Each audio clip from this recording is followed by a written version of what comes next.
Okay, this is where I've moved to complete the last two stages of my sanding process. It's my room in the house. I like to go in here because I get to watch TV and be in the air conditioning. It sure does make this job go a lot easier and doesn't seem quite as time consuming when you're watching TV and doing it. What I've done is taken a towel and folded it up, put it on my desk here to absorb the water that we're going to be using. My bucket here is sitting next to me, a little tip of the trade here. If you put some dish soap in with your water, it will keep your sandpaper from clogging.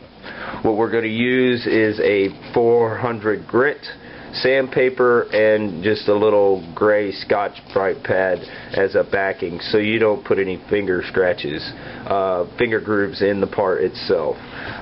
Remember to keep your hand flat and you will achieve what you're looking for. Okay, what I've done is folded my sandpaper up and folded my sanding pad up in my sandpaper. And what I'm going to do is just dunk it in the water, get it wet, and begin sanding. Back and forth linear motions along the part. Try not to move in a circular motion like this. What you're trying to do is get some nice linear scratches that will be easy to polish out. Okay, I've been at it for a little more than an hour, maybe an hour and 20 minutes or so, and as you can see, the shine's already starting to come out a little bit. The main thing with the 400 grit sandpaper is to take the little swirl scratches out that happen from the 220 grit. The idea behind going back and forth is to where you can see exactly when you achieve the finish you're looking for. The next process will be 1000 grit, and it will take even longer, maybe up to an hour and a half, 2 hours to complete that sanding process. But as you can see, it's coming along quite nicely, and it'll be definitely a piece that I'll be proud to display on the top of my engine. Okay, what I got here is a 1000 grit wet sandpaper with my same little pad in it. And I want to reiterate that you don't want to sand with your fingers. For one, you'll wear your sandpaper out quicker, and you'll leave grooves in your piece. What you want to do is sand with the palm of your hand and not your fingers, so you're putting pressure evenly with the whole surface of your palm and not just individual fingers.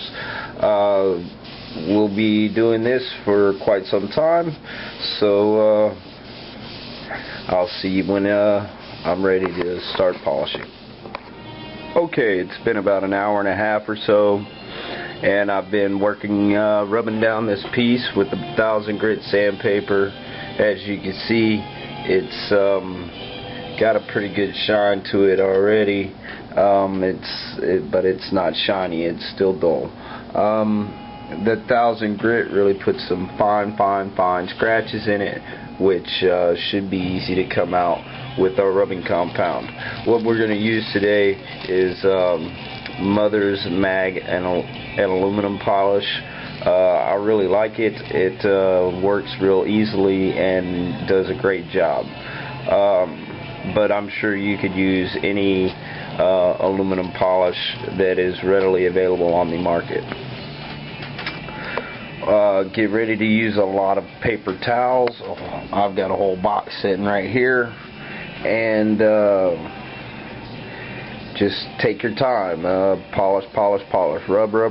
Always in a linear motion back and forth will give you the best luster, and I'll give you an idea of what it's gonna come out like when I'm finished. Anyways, let's get to it.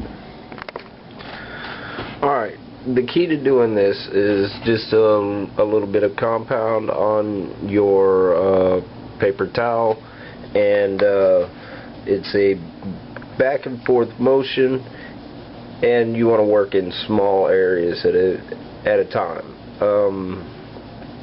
Just keep rubbing, and eventually you will produce a very beautiful shine. You'll notice as the cream begins to turn black that what you're doing here is cleaning the oxidation off of the piece. Just keep rubbing, and as you go, wipe off with a clean, dry cloth with no compound on it, and eventually you'll begin to polish out into a high luster.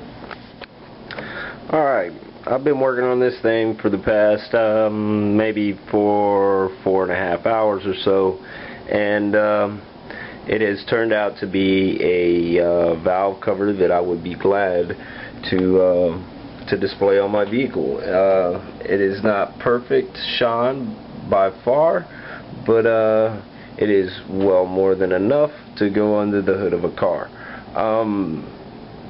Like I said, you don't need any special equipment or anything, just a bunch of rubbing with rags. If you take the time and pay attention to what you're doing, then you can turn your own valve covers into something special, some hidden treasure that otherwise would have just been thrown away. Well, I hope you enjoyed this how-to, and look forward to making some more.